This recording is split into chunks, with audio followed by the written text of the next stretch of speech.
G'day everyone, and welcome again to another Comics to Movies and More show. Tonight we have a returning guest, which I'm super excited about, but I also have my co-host, Stephen, as always. Mate, how are you going today? I'm good. I actually did watch last week's show. I'm sorry, I have to bring this up. I thought you knew it was my birthday. I said I was having cake with family, and I didn't know you didn't know. I'm so sorry. I should have. I know, and it was Brad that was like, "Oh well, I wished him a happy birthday," and I was like, and when you want to go, because you said it so casually to me that I did not even pick up that, you know, when I read it as like you said that they invited the family over for cake, and I was like, oh, it's invited family over for cake. Like, it didn't twig that the reason why they would invite your family over for cake was because it was your birthday. So I apologize. And okay. you know, I was going to rip into you and everything, and Morris like, well, I wished him a happy birthday, and all these people are trolling through going, I wish, and I'm like, okay, I'm not going to it was hilarious because I got messages from different people saying you have to watch, you have to catch up, you have to watch this. And why? I watched the first couple of minutes and I was cracking up. Yeah, because even when the comment come up, like, and you watched it, like, it took me a second to kind of twig. Like, when I was watching it back, I can see myself going, oh yeah, and then there's the light bulb moment of going, oh, Shaun, you stuffed up, mate. Yeah, but happy birthday, mate. I'm glad you're back on. So, and then last week we did a quick starter video in place of our normal show.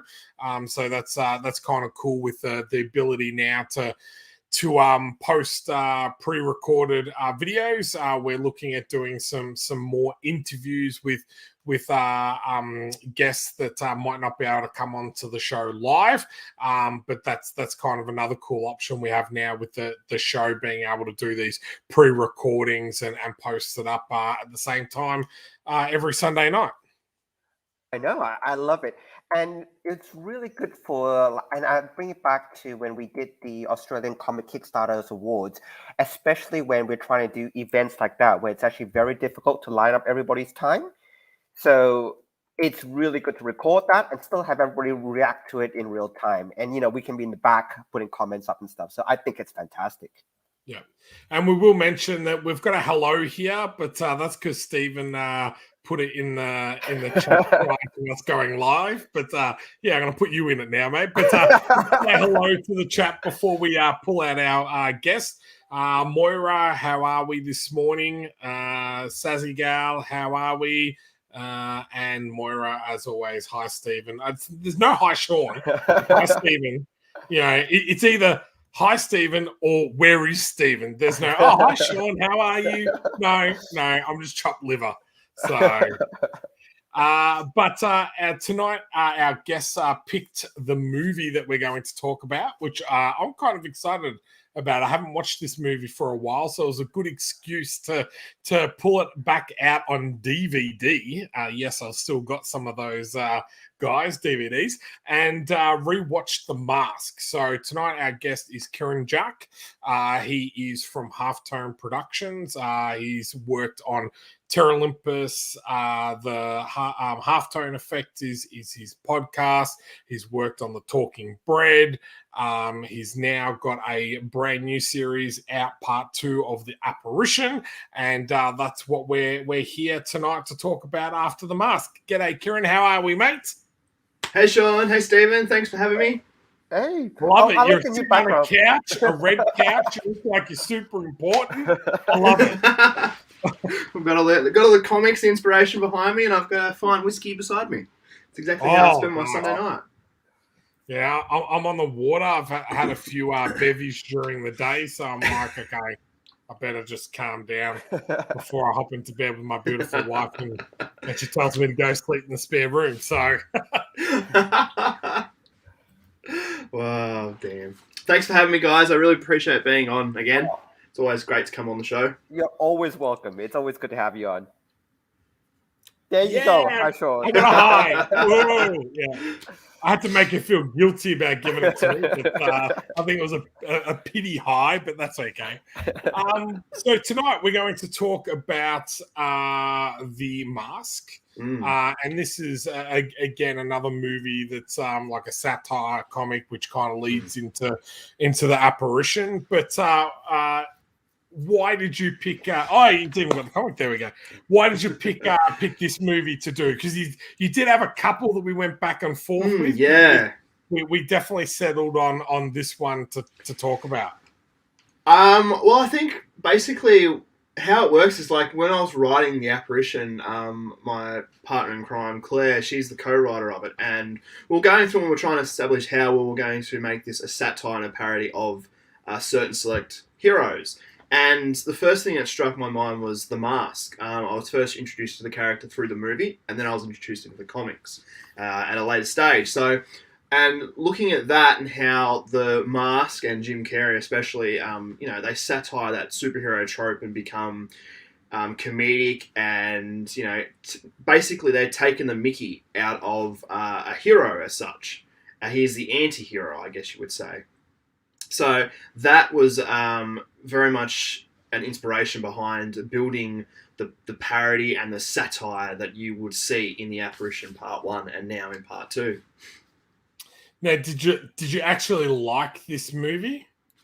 I loved it when I first watched it as, I reckon I would have been, was it 95 it came out in, so it would have been, a 7 or 8, and I idolised it. I idolised Jim Carrey at that stage, so this movie just... I think I watched it. It was like one of those videotapes that you had, and you just go to it and just watch it all the time, and it got overworked. And I love it. I still do love it. It does have its flaws. And then reading the comics, there's a certain aspect of it that they've really tried to keep when they created the film, and I respect that. And that's why I think I still enjoy the film. It has its own way of being separate to the comic books, even though the comic books are, for me, they're phenomenal. They do the exact same thing, but better. But the film still holds a special place. Yeah, it was great to go back and watch this. Cause I'm a big Jim Carrey fan. I absolutely I loved him, and this was like one of those first ones that really kind of put him on the map in regards to his antics and the way he goes about everything. And there's not too many castings where you're like, I cannot imagine any other actor doing this role. Like, I actually can't see another actor out there where I'm like, okay, yeah, I could see him as the Mask. Jim Carrey fitted that so well. So I will say it didn't hold up as much as I was hoping. Yeah. It would, but I didn't realize it was 95. So that was older than I thought it was. I thought it was the late 90s. So, so it didn't hold up as much, but I still enjoyed it and I had a laugh. I thought it was quite good. I am disappointed that I got rid of the comics because I did have the comics and everything. Oh, no. Yeah, I got rid of my collection, I reckon, in the probably early 2000s, when pretty much all sales plummeted in regards to comics, and it was kind of disappointing that I've pretty much gone back and bought a lot of the stuff at double the price that I offloaded all that stuff for. But the Mask was one of them, but they're so expensive. Like, I was having a bit of a sticky nose this week on eBay, and I was like, damn, man, a lot of those comics are quite expensive. So, but Stephen, did you get a chance to watch this, or have you watched? I've seen it before. I actually liked it more for Cameron Diaz than Jim Carrey, because this was her first breakout film. I don't know if you guys know. Too, yeah. So, and the one thing I actually did like was, and I have read the comics. The comics are a lot more graphic, a lot more violent and stuff like that. And they toned it down to be a bit more kiddies movie. So I actually read the comics before I went to this movie. I really liked what they did with it. I honestly did. And there was the one trope subversion, which I really did like, because you always thought Jim Carrey was going to end up with, you thought Cameron Diaz was the femme fatale and she was going to manipulate him and all the rest of it. But she was actually the good girl. It was actually the I think she was the reporter. The reporter was the one who was they were setting her up to be the perfect girl for Jim Carrey. The one, why can't I find a nice guy and all the rest of it. And in the end, she was the horrible one. I really like that. And that was actually one of the, trope Spoiler subversions alert. done well. Spoiler Oh, come on. The movie's been out for 30 years. But in terms of trope subversions, that was actually really nicely done. I mean, it's a really minor point. I love Cameron Diaz, so I just remember that part. But it was a really nice trope subversion. You always think that Cameron Diaz was going to be the horrible one, but she wasn't. So, yeah. And I did. Chris said that the dance sequence with the cops is one of the best scenes in any movie. Yeah, that is gold. So I just love like Jim Carrey's with the mask. It is a lot about facial expressions, and yes, there's a lot of CGI and everything, but he just brings a level of cartoon style to it of his own, with his body movements and everything like that. It's just when I was rewatching it, that's what I kind of appreciated a lot when I was watching it. It was not just the storyline and everything. It was like all these little nuances that as a kid and that watching it for the first time, like I never picked up on. And I thought that is really impressive and really, is the difference between a good actor and a great actor when they bring all these little nuances to a performance. Yeah, and I think the marriage of Jim Carrey and Stanley Ipkiss as well, like that down and out character that they kind of brought in, and like Jim Carrey is larger than life in his persona, so he was able to kind of dial it back a little bit and play the down and out guy. But I think that was even in itself was perfect, because when the transition hits you that he becomes the mask with the actual mask, it's phenomenal. It's in your face. It's that zealous that the character has within the comics as well. I mean, that could have easily been transformed, and Jim Carrey may have been not recognizable within the mask, but they kind of aced that when they did the transition from Stanley to the mask. Who was it printed by? It's Dark Horse series, yeah. It is Dark Horse, yeah. I wasn't sure whether it was Dark Horse. We were talking off air before the show started that when I was doing a little bit of research on this, I noticed that there was another 2 movies after this. The Son of the Mask, which I had heard of, but when I was going through, there was a sequel to that sequel called Revenge of the Mask, and I was like, wasn't a huge fan of Son of the Mask, so I was. If anyone in the chat has seen that, I'd like to know what you thought of those. But yeah, I think with a lot of movies and even to today, they spin off sequels and everything when they've got a good thing going. But sometimes it always comes back to a really strong story. If you have a really strong story that needs to be told or that can elevate the character to a next level, I think that's when you do a sequel. Just doing a sequel for the sake of it, just because it did well, because I would be interested to know what these next 2 movies made, whether they even made it or bombed totally. They bombed big, yeah. They bombed big. And it would be like, well, what would have been the point? Well, it basically bombed Jamie Kennedy's career afterwards, who was in the second one. Oh, that's right. It was Jamie Kennedy. Yeah. And they filmed it in Australia as well, yeah. Yeah. Because I was looking at the face going, I know that character. I know that person. So, yeah.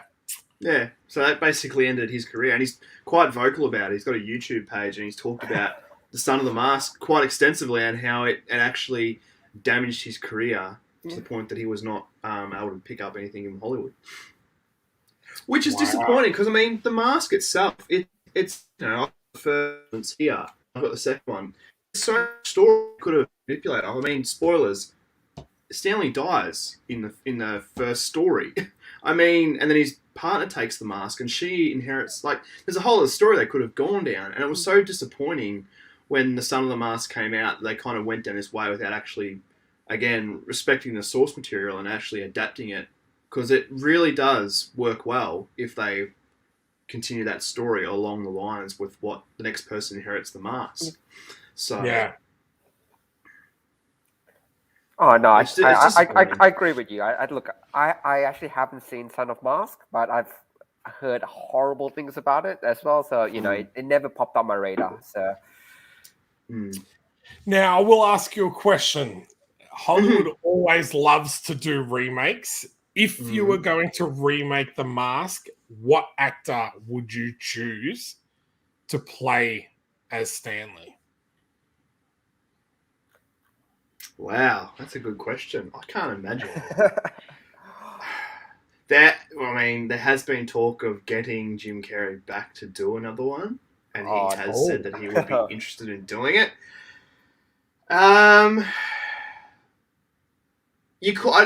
First off, I don't think you can have someone who has a comical background. I think it has to be someone who's not hilarious. It has to be someone who's a good actor, but they're not, I guess, ridiculous like Jim Carrey is in his persona and his humor. That's a really hard question. I actually don't think I can answer who they would get to replace Jim Carrey in that role. Maybe do an old man mask. Old man mask and bring back Jim Carrey. But would you like to see the mask go down that darker, dark horse? You know how it is a the lot Dark more Horse series. a lot more violent, perhaps. Yeah. Like the Jim Carrey's Mask, it was still a kids' film. Like they made it a kids' film. There was no dark elements. If you got shot with bullets, it spat back out. There was it was fun elements to it. Would you like it to go the Dark Horse way, where there's blood, there's gore, that's the more R-rated? Studio's discretion. Would you like to see a movie Absolutely. based on I think more of that? Yeah, more dark, definitely. More recently, they did a new series, Mask. I can't remember now the name of it, but it was about a politician who inherits the mask, and it was fantastic. I can't remember the name of it. I can't remember the name of it now. It's going to really annoy me for the rest of the episode now, but it was fantastic because it's about a politician who inherits the mask, and it's about corruption, and it was perfectly timed. It came out at the end of 2019, so amongst everything that was going on in America, it kind of fell into place really well, and it was brutal. It had a really well kept story because the character that was playing the mask, he was a politician with a family who believed the right and wrong, but it kind of his world got turned upside down when he took on inherited the mask. So 100%, I think it should be dark. It should definitely keep the tones of the comic. I think that's the only way you could go. It still has the humor, but it needs the violence there to carry the weight of the humor across. I mean, for instance, a couple of scenes within that film, the one that highlights the most is when the mask confronts the gang members and he creates the Tommy gun with the balloon. Yeah. So that's actually taken from panel to panel. They've actually done that really well. And, it's like a Tommy gun. And, in the comic, it's brutal. He just annihilates all those gang members. So there are scenes like that in the film that they kind of replicated really well. It just wasn't the gore factor in it. I mean, another scene is the scene where he goes in and attacks the two repairmen who are fixing his car, and he sticks the tailpipe up their clackers. I mean, in the graphic novel, it's violent. It's so violent what he does to them. I think he even kills one of them. And they just really did that well in the comic, and they replicated in the film without the blood and the gore. So, David Harbour, that's an interesting choice. Maura, I don't know. Maybe, I don't know. I think Evan Peters is a good choice because he's kind of can be a little bit dark, but he's got that comedic timing. I definitely think David's got the comedic timing, but I don't know. I just think his frame and everything is probably too big. But if you went like a real darker angle of it, he could use that to his advantage by totally annihilating people. But yeah, it's gang member. interesting choices. I'd just like to see if they do a Mask remake, not to be about Stanley. Like, even if they deviated from the source material and just used the Mask as a, the hook, the key plot point, but actually developing your own story around it. I'm actually all for that. So the Mask is just an element in the movie, but it's not Stanley. It's not, you don't have, that way you don't need Jim Carrey back. You don't need Cameron Diaz back, but you can still tell a really good story just based on a really good concept. Yeah, it really got me thinking when I was doing this, when I was going back and watching this, going, why actually, out of everything that's been remade, I'm actually surprised that this was one thing that is not remade. But I wondered whether that thing that they can't get past is, who do you put in that role other than Jim Carrey? I wonder if they've brought it up, but they kind of struggled to get past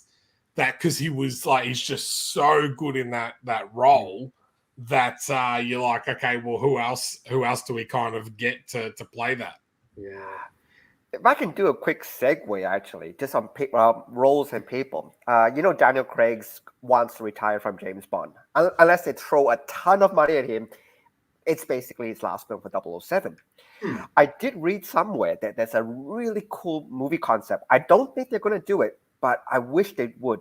Basically, you either hire all top talent actors, or you hire all no-name actors. You take your pick. And basically, the whole movie plot is trying to figure out who 007 is. So you don't know who it is. They never explain it in the film. But basically, Daniel Craig has left, and somebody's trying to get the new 007 designation. So because you either hire all no name or big actors, it's like, it's Tom Cruise. Tom Cruise is definitely the new 007. And the whole movie plot, you don't know who 007 is until the final act. You don't even know who the real bad guy is until the final act.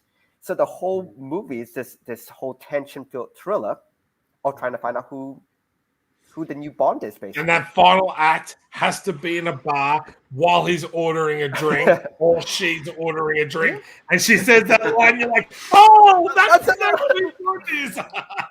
And the thing is, because it's a spy, the person you think is the bad guy all along could be 007. He or she could be setting the whole thing up. That's why I like the Mask concept to be more, hey, tell a good story. You don't need Stanley there anymore. Yeah. As long as the story is good. And the thing is, it can, like what Kieran was saying, you don't have to, because Stanley fundamentally is a good guy. He's fundamentally the everyday hero, the guy who, he's down his luck, but given the chance, he steps up. The everyday hero. Yeah. You don't have to have that. You could have a bad person pick it up and see what happens with that. You could have somebody who's a little bit more self-righteous, and he picks it up, but it twists the morality, because that's what the Mask does. Yeah. And you could have all these other fun elements that you don't know. Or you can even have, you don't know who the guy behind the mask is until the final act. Again, it could be all these things start happening at night because that's when the mask becomes active. And you only find out in the final act who actually has the mask. I like all those where you don't find, I love The Sixth Sense. So anything that finds out in the final act what happens, I always think you can build the audience right up to that final act. And if you can, you've done a good job. And that's a common theme within the comics as well, because there's a few, I think it's The Mask Strikes Back, where the actual mask itself gets juggled around between a gang member, an old lady, and the lead character. And it kind of goes between the whole story. And I think that was one of the stories that really stood out for me, was that one, and how it wasn't actually primed to one person. It was multiple people trying to get it or stumbling across it and then getting it. And then, the chaos that followed along with it. So that was always a fun part that I enjoyed from those series. So that's a very valid point there, Stephen. That would be absolutely terrifying. I would not Let's hope not. The mask. Oh my god. That would then turn into a completely different movie called The Purge. But segue into what we're here to talk about and why we've got you on is that you've got your second part to your latest series out, the Apparition. So what we'll do before we talk about it, I'm going to play the video, but I'm going to make sure that I shared the sound before I do that, because I am notoriously bad at doing that and not having the video done. So you guys let me know that I've got it right. Hi there, I'm Kieran Jack, creator of The Apparition.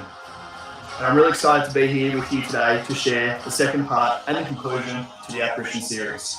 This has been a huge undertaking to bring this project together, from the concept stage a few years ago to this point. So without further ado, here is a special look into the Apparition Kickstarter.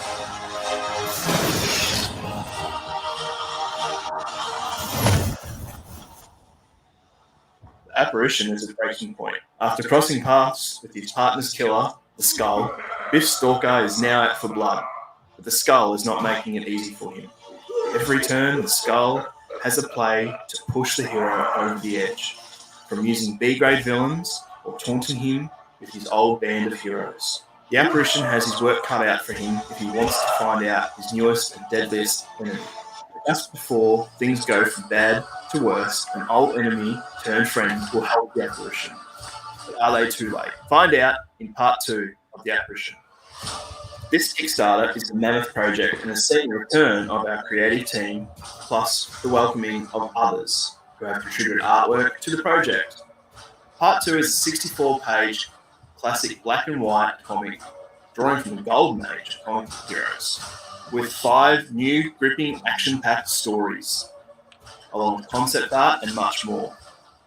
This series is for anyone who enjoys reading Sin City, The Mask, The Shadow, or any pulp comic hero, and for anyone that enjoys watching The Boys, Rick and Morty, Batman the Animated Series, and this hybrid of a comic book is for you.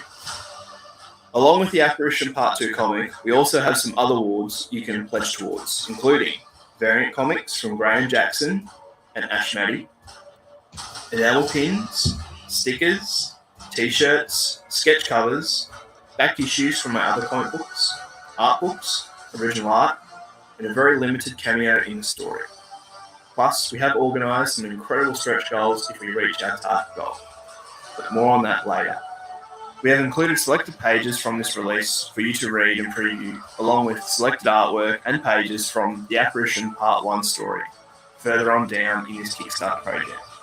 Please feel free to read and prepare yourself for this ridiculous series.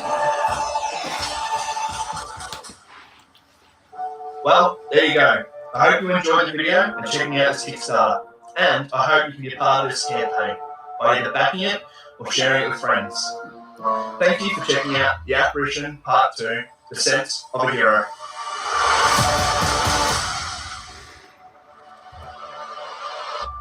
Boom, man! Who did the video? That's amazing. Nathan Frugal. you apparently you know him. You know, he's done a couple of videos for you. I think he's nothing. Nah, never heard of him. Okay. He doesn't watch the show, so I never heard of him.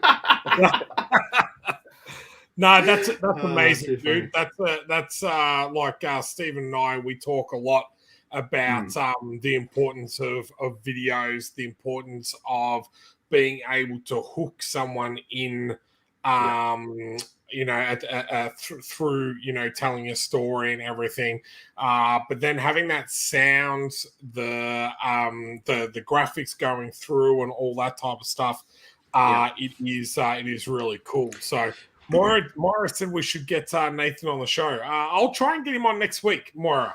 I'll see if I can get him to come on the show, because you know he has done a lot of work on our projects and is totally amazing. So he's great to work with. Yeah. And so is Ash Maddie. Ash Maddie's amazing. We need to get Ash Maddie on as well. So I'll book him in for the week after. If you're watching Ash, you know, we'll book you in for 2 weeks' time, mate. Okay. But yeah, if you want to talk us a little bit through, I'll scroll through the Kickstarter and yeah. Look, I think coming into this again, the second time around, the first one was such a big campaign, and again, it was kind of coming back to Kickstarter again to help get it funded and be able to put forward all the great incentives we have in place for it. Like you can see right there, you've got Ash Matty's cover and Graham Jackson's variant cover. It kind of builds upon that, and I guess looking at the campaign, listening to what you guys have been doing over the last few weeks with your Kickstarter, I basically, what to do and what not to do. It's kind of going back to the drawing board and making sure that I'm ticking all the boxes when I'm presenting my Kickstarter. This is my 14th one, so I kind of want to make sure that I'm at least semi-professional in how I'm presenting my work and pitching it to people on Kickstarter, because Kickstarter is such a niche application to use. So coming into this, it was kind of a bit different. So like you can see, I've really gone out on the page art there. I've really pushed the artwork more at the top than what I have probably any of the other campaigns, which I think, again, and you guys have reiterated this, is that it is really important to have that artwork up the front. It is giving them a preview. It's like a comic book store. You're walking into there and you would read the floppies that were out on the new release shelf. So I think that's important. So there's basically, I think, 8 pages there from the first story. No, second story. I'm not giving the first story away because there's a twist to that. But this one has 8 pages from it. And then further down at the end, you get the first story from the volume 1. So you really are getting a tease of what's happening in the Apparition and the world of it. Yeah, I have to say, you shared this with me prior to launch, and one of the first things I said straight away was like, "Oh damn, man, I love the pages and I love the artwork," because that's what grabbed me straight away. And I stopped here because there was not only do I like how it's discolored and shows that like that aging and everything, but I love this little tiny advert because I love when they used to do this in the actual comics and everything like that. And I was like, what a clever little way to again do that throwback and that tie-in with showing an aging comic and everything like that. So I just wanted to say, that was one thing that really caught my eye when I was going through it. So if you are watching, I also just want to let you know that we've put the link to the Kickstarter in the chat if you'd like to check it out and have a look while we're going through it as well. And if you're watching this on replay or later, we do also have the Kickstarter in the comment section on YouTube and Twitch, so you can click into that and check out the Kickstarter campaign as well.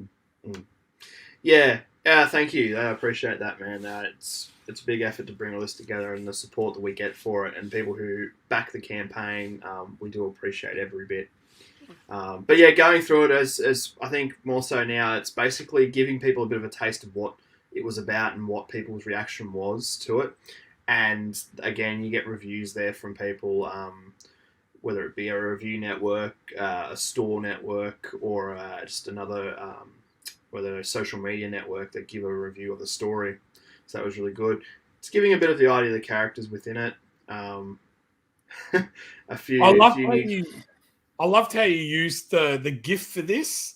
Because at first I was like, oh, he's only got the one character there, and then it flipped over, and I was like, oh, that's clever, and that. So So I've definitely given you a tease of some of the new characters that are coming into it. You're not getting them all because I don't want spoilers. I want to try and keep something for you guys to be surprised by. So we did that, and it kind of gives you an idea of some of the B grade villains that are coming into it, which is pretty hilarious. And I'm looking forward to seeing what people's reaction are to all of them coming into it, and seeing what they say. But we come down to the rewards now. So the rewards, I've gone over the top as I normally do with my campaigns. I usually do around 12 to 14. I think there's 18 this time, and that's a headache that I'll have to deal with when I'm shipping out. But I at the end of the day, I do enjoy the loot that comes with it too. I know a lot of people say don't do stickers and don't do pins, but I am I grew up with stickers and pins and accessories and toys and all that kind of stuff. So I'm a collector at heart as well. So I enjoy that. So having the packets of stickers here and pins and trading cards. I mean, I'm all about that. If you've got a Kickstarter with that and a comic, I'm there. I'll put my hand up first to get it. So, it is basically myself when I'm organising all these rewards. So I think as you see through all this, that would have been awesome. I tried, but unfortunately their schedule was a bit clogged up with the guys that I was going to use. So unfortunately we couldn't make that happen. But because Stephen would have gotten that for sure, 100%. But there is something in the works with Lego figures, so that will happen. Oh, cool. It won't be for probably another year, so we'll have to wait for that one. I really did want to do that because I'm a big Lego buff as well. Pause. You're gonna make one person very, very happy with that reward right there. Okay, I know. There's something else in the works there at the moment. That's all I'll say about it. The retail Jay, I bundle. hope you're watching, mate. There is a retailer bundle. Jay, you have to now. We're calling you out, Jay. It's quite funny. They've actually taken off. I'm tagging you in the video, Jay. Yeah. It's quite funny because they've actually taken off in the last couple of campaigns that we've done, whether it be mine or Super Early Battle Armor. And we've had a lot of international stores pick them up, which has been really cool. So we're actually stocked around 3 different stores in America now, and I think it's one in Germany as well more recently with Super Early Battle Armor. So it's really cool to have I think they're there for a reason. They're not there that everyone's going to pick them up that who owns a comic store, but it's a tempting offer. Yeah. And the script is something that's been really popular as well, which I've noticed. A lot of people have picked up the script who are interested in checking it out, or if they're aspiring to be a writer, they're checking out my shoddy writing, and they're getting something out of it. So that's been really popular as well. So it's really cool to see that kind of stuff coming forward as well, along with the loot. Yeah, I always loved going through Stephen's scripts when he sends them through because he's very he uses images along with words and everything when he's doing his scripts. So I always like going through them and I'm like, oh, I wonder who he's going to kind of pick for this character and everything. Like when we're starting out doing our characters and that, it's like, okay, maybe have it a little bit like this person, but wearing this type of uniform and all that. So it's interesting to see how different people do the scripts and everything. So yeah. Yeah, I think that's really cool that the community gets to see a behind the scenes footage of what's going on and how we think when we do it. So I was going to ask, with the half-term collection, how many books have you put out now? How many? In total, we're 18 books we've released over the 5 years we've been doing it for. So we're going to be transitioning into trade format as of next year because obviously the Talking Bread's all sold out now, which is, I'm happy to say. That's why it's not an offer into the physical collection. So that's all sold out. So that's going to trade. We've got a couple of new titles coming out next year that will be going to trade format straight away, and then the Apparition down the track will be going to trade as well. So it's all changing. We've got a cool little cover. Already sold out. Yeah, the cameo bundles sold out really quickly, which is exciting. I think one of the listeners here has put a name to it, Moira. So she's going to be in the Apparition. And then we've got someone else. She's going to be in every indie comic that has ever been created. So, it's such an awesome give back that you can give to someone. I reckon, like, out of all the different rewards, I think that's one of the ones that I think, Stephen, you've said this as well, that to be able to draw someone in, even if it's a background character, is really kind of cool. Type of thing. I've never really thought about it, but I've started to add some friends in and family members and stuff like that along the way as well, because it's always kind of cool to have those little things in. I saw a story from Dan the other day, and I don't know if you've seen this, Stephen, but he sent a digital copy to his dad, and his dad hadn't seen the book, and his dad read the digital version, and then found out that he was in the book. So Dan's father is Dan's father in the actual book as well. So he's a photo of his dad like smiling ear to ear, reading the fractured shards digitally. So I think that's kind of awesome. But the other part I love is this part, is the add-on section. I think this is one of the best new features. Yeah.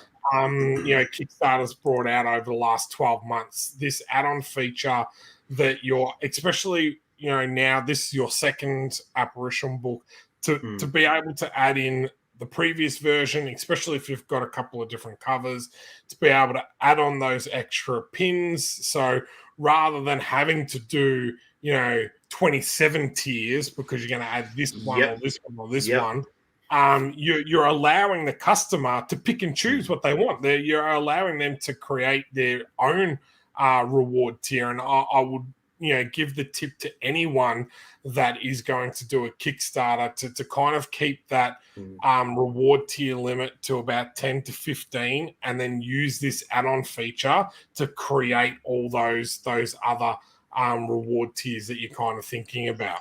Absolutely. Yeah, I think and I'll use an example, is that someone spent a lot last night on all the add-ons, and that right there proved that works. And I wish I'd had this years ago when I was doing Kickstarters for Talking Bread and in Purgatory, because it's making life a lot easier at the end of the day. Having them there, ready to go, people can make them as they want. And hopefully it's something that Kickstarter start to take recognise a lot more, is that to build your own bundle, which is a lot of what a lot do now on various different pages. I know a lot of band merch that I buy for bands that I listen to, they go build your own bundle. So you choose your record, your CD, a t-shirt that you want, a sticker, whatever it may be, but it's there to give you the option of what you want rather than telling them what they want. And at the end of the day, it actually proves to be more successful for both the salesman and the people who are buying it, the customer. Yeah, 100%. Yeah. Oh, and the other thing about the add-ons, and it actually helps your campaign, especially for a number 2 or number 3 or number 4 campaign, because what it allows you to do is it allows you to advertise your Kickstarter as a Apparition 1 and 2, so not just 2. So it doesn't feel like if I missed out on the first one, I shouldn't jump on here. Exactly, yeah. And the other thing would be is it also doesn't alienate people who have backed you initially, because they'll look at the rewards and go 2, yep, I just want 2. Oh, but I don't have to. So I'll click 2 and I'll pick up number 1 while I'm at it, or pick up a new variant cover of number 1 or whatever it is. It's much simpler. It makes it a lot cleaner. And anything that makes it simple and clean, hopefully will get more people excited. Because if it's, look, for example, if you look through a reward structure, I think I've seen some with like 20, 30, 40 different reward options. You get paralyzed by choice. You go, it's too many, stuff it. I'll move on. And it's not a good thing. If it's nice and clean, people go, click, click, click. I'm done, and move on. Yeah. A lot of the times I've left the campaign and gone, I'll just come back to it, because there'll be 3 that I'm kind of choosing from depending on what I want. Where with this add-on feature, there's been a couple where I'm like, okay, beautiful, I'll pick that one because I only want either the badge or I only want that little bit extra, but I don't want to spend the extra $50 to get the next pledge level where I don't want everything else in that, which is great. And as you said, that helps not only the customer, but it helps the seller as well, because rather than just getting that initial one, they're selling a little bit more. So I think more the reason with what I did with mine, and I know I have got 18 of them there, but I think what I thought was that I had a lot of people come back to me in the aftermath and say, when you do the next one, we want to pick up this and this and this and this. And it was like, all right, well, I'm going to make the bundles that I want for this one, being part 2, and there's going to be a second series of stickers, there's going to be a new pin. Have those bundles there, but also have the stuff that carried on from part 1, that, there's a certain amount of sticker packs left and there's a certain amount of pins left. And, you know, the variant covers, we had a few extra printed. So having them there is an extra bonus for people that want to pick up them again when it comes to time for this one. They're the options for add-ons rather than being bundles. You can also limit your add-ons. So, for example, let's say in issue 1, you only have Yes. 5 variant covers left. You Yeah. can actually have the add-on and just say there's only 5 available. So if those 5 gets We've got taken, this it vanishes. 5 of these left, so... Oh, it's a case in point. Perfect. Perfect, yeah. Yeah. It's been a great tool to utilize in this campaign, and I think like going forward, it probably will change how we structure ours with like the likes of Super RBA and In Purgatory coming back next year. It's kind of like we're thinking about what are we doing differently in the sense of kind of letting our customers choose what they want rather than telling them dictating by us saying, oh, you're going to get this, this, and this for this bundle. And I think at the end of the day, it's going to be better for us because we'll end up, you know, reaching our target goal quicker and more so, but also it's going to be better for the customer. And just, I think, I don't know if it's been mentioned already. My memory is horrible. But yours got a project we love. Have we talked about that? No. Oh, we briefly mentioned, I think, beforehand. Yeah. It's quite... I'm shocked for starters because it's so early in the piece. It usually happens within a week or two. I think we've had one for In Purgatory Part 3 and more recently with the art book that I released. And fortunately enough, this happened day dot. So the first 24 hours. So, yeah, I was kind of shocked by it. I was like, wasn't really thinking it would happen. You know, it's very rare they nominate your campaigns. And, yeah, it kind of got the email and it was like, yeah, okay. So, you know, it helps. It's definitely, and you guys have noticed, you've had projects we love as well, that it does help increase traffic to the page and it does help with pick up a few more backers. So they must like what they see, which is exciting. You know, as creators, we constantly look over our work and probably dread it by the time it launches. But it was a nice little trophy, I guess, to put alongside the campaign so early in the piece. No, it's definitely well deserved. Yeah, this page is really good. So you've got a few stretch goals here. So I don't think we mentioned what the initial goal was, but the initial goal is 3,500. So you've got a few stretch goals there. Oh, I've gone too far, haven't I? Yeah. There we go. Yeah, so there's a few stretch goals in place. Look, I'm being optimistic here. I'd love to open them all. We've got some really cool stuff organised this time around. I was talking to you guys before the show started about one of them that's recently come to my email box this weekend, and I'm really excited for it.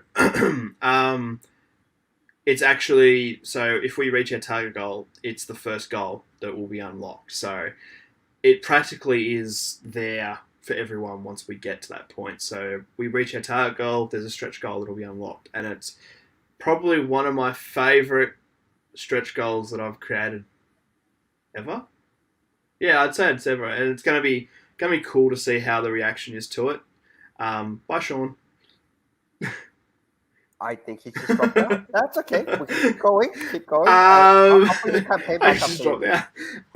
So yeah, it's pretty cool to have that first stretch goal when we get to it, and then the next one's following. I mean, like last time we did trading cards, which were a huge success. It was a 10-pack of trading cards, and we had 2 trading cards that were limited with our variant store releases, so you could only get them that way. So that was very popular, and you know, things like posters and hey. Welcome back. Hey, just leave it early.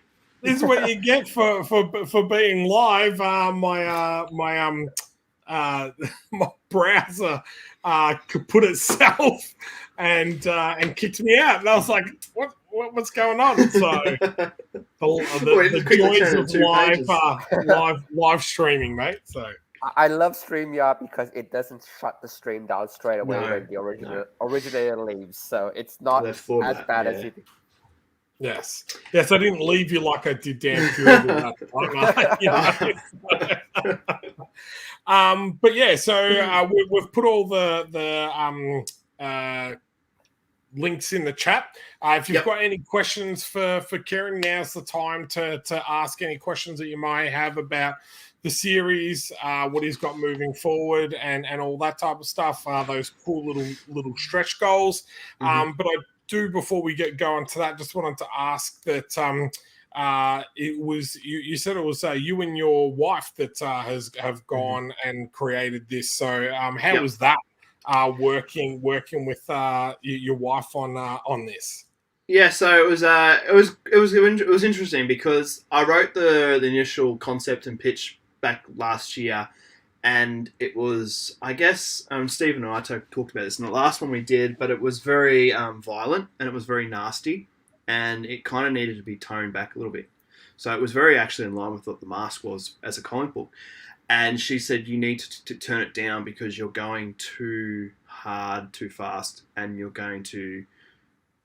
You're being nasty in the end of the day. So she goes, you kind of need to make it more humorous. She goes, there's humor in there, so let's wind it back. So we sat down one day and just went through it all. Went through the first 4 scripts and kind of a bit more lighter, a bit more humorous, and a bit more fun. So it was really good to be able to work with her and kind of collaborate and kind of build the characters stronger. And it proved that point when the first volume was released. So going into the second one, I kind of just spent a week and I just dove into it and wrote the last 5 issues, the 5 stories. And she went back through them and, you know, she said she understands where it's come from now, and she's kind of just making slight little changes now to what the story is. And it's really worked out well, the balance there. And I think it's good for me to collaborate with others as well. Proving, you know, there's a couple of projects are in the works at the moment that I'm collaborating with other people, and it's really been beneficial to be able to work with my partner and my wife and build that. So it was, you know, it was kind of a shock when she said you're being too nasty and you're being too violent, and I was like, well, it's my story. I want to tell it like this. You're going to lose readers if you don't. I was like, okay, well, I guess I can take that. So, and you know, it's great to have her in the credits as well, and people crediting her. You know, this is her first real attempt at writing too. For a comic book, so having her to be able to do that was awesome. And you know, the process of creating this story has been phenomenal for me personally. And you guys know this off camera about, you know, where this comes from and what it means and how it's kind of, you know, taking a stab at the industry as well. And how the heroes have become a trope and just a cash machine for the big industry. So it'll be interesting to see the market leaves on the community after it's done, and the last page that everyone reads and goes, "What the fuck?" Now Moira's asked, how many volumes will there be in the series? So this is a 2-part. Is there anything more coming after this? Will you come back to this, or what's there the is idea? something? So this is it. Once the story's done, that's it for the time being. There is a little spin-off in the works at the moment. I've got someone writing a little spin-off story that will probably come out in maybe 2 years' time. We're basically toying with the idea at the moment. There's nothing really set out as such yet. There could be a little couple of spin-off series that are based in the same world, but nothing as such as the Apparition. I guess how I'm leaving this is not really something I want to come back to. Once I finish the story, that's kind of it. I've got to go back. That's intriguing. That's nice to know. Yeah. Sometimes I like those stories that actually leave you wanting more. Rather than it's like I'm a big football fan, and sometimes I always say, you know, those really great plays, is it better to go out a year early than play 1 year too much? Yeah. And everyone goes, oh, it was a great series. Oh, it sucked to end it on that note. And it's like, oh, you know, sometimes I think if you feel like you've got a really good ending and you can do those other things, like those little spin-offs, you know, expand that universe and do something else, but leave that character alone. I kind of like that idea. So it's just the 2 Moira, where, you know, I've had an absolute delight writing that last story. and I'm happy with where that's at. And to kind of step away and walk away from it is actually rewarding in itself. I'm going back into Purgatory, and there's a project I'm working on at the moment with someone else that I haven't really been able to talk about much. But it's nice to be able to create it, build it, and then walk away from it, and then let it go, basically. And that's not saying there's going to be something small that will continue the world of it, but it won't be actually the apparition itself. So yeah, I'm really excited to see what people think of this and how I kind of leave my mark on it. There's a question from Sazigal, if you want to pop it up, Sean. Cover A is the default choice. So no, you get to choose between cover A and cover B.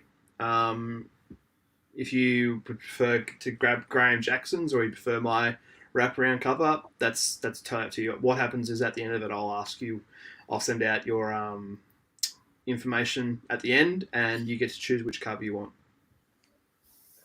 Fantastic. Okay, so Were you going to say something? Oh no! I was just going to say I don't know if you can see it, but I've reshared the links for anybody who came in a little bit late. So all the links are to Apparition Part 2. Just check in either Facebook, YouTube, or Twitch. All the links are there. And Sassy Gal has said she wants both. So go for it.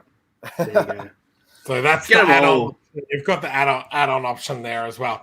Also, and for those that are looking and creators that want to see how a really good project is laid out, go back and check this campaign out. Even if you're watching this a year from now, go onto Kickstarter and check this campaign out, because the way it's laid out, you can tell it's really professional. It hits all those marks that we talk about in regards to grabbing the attention. It's got a very good video. And then, on top of that, it became a project we love. And a lot of those aspects that we talk about is how you get that project you love badge or nomination or whatever you want to kind of call it. So definitely, if you're looking at doing your Kickstarter, check this campaign out, and and then throw a couple of dollars its way as well, because it's always great to support our indie creators and everything out there. So cheers, man. I appreciate that. Doesn't look like there's any other questions there, but I'll throw it over to you if there's anything else you want to say before I close off the show tonight, mate. Yeah, I'd just like to say thank you to the team over the last 3 years of doing it. I had a few people that I've talked to, and they've been what's the word I'm looking for here? They've been references to talk about the story and how it's all going and where I should be going with it. I won't name them because I'd like to remain nameless, which is fair enough. But I'd like to thank them. They've been a huge help in getting all this together. But also to the team that's done variant covers and who has done the inside story chapter covers. There's a massive team that I've asked to do that. And, like yourself, Sean, who I asked this week to have a look at the campaign, anyone who's contributed that way to try and help, polish this campaign and polish the comics in any way possible, it's been a massive help. I mean, the proof is in the pudding with Volume 1 and how well it was received. And I'm hoping that is the same again with Volume 2. So thank you, and thank you to everyone who's picked up a copy and supported it. That's, just as important. If people are enjoying my work and reading it, then, it makes it all worthwhile. Awesome. Sean, in the last minute that we have, do you want to give one? I know you also have an active campaign right now. Do you want to give one shout out to 13th Labor while you have the floor? I will do that. The 13th Labor launched on Friday night. It was a little bit delayed because last week there was a massive storm here which knocked out all of my power and my telecommunications and my internet, absolutely everything. I felt like I was back in the dark ages. But we launched this Friday night. So I've chucked the link in the chat, and I'll just throw it up quickly on the screen. But it's issue 2 of the 13th Labor, as Kieran's campaign had. You can get the first and second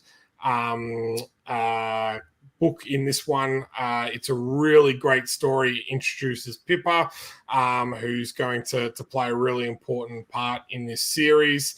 It is an 8-part mini-series, so this is the second of 8. We've got plenty of really cool rewards and all that type of stuff. So if you haven't had a chance to check it out, I would really appreciate you guys going over and checking that out as well. So, but as always, everyone, if you can, please like and subscribe to our channel. Like the video, subscribe to our channel. We go live each Sunday night at 10 p.m. with amazing comic creators and other people. And until next week, guys, I hope you have an amazing night, an amazing week. And we'll catch you on the flip side. See ya.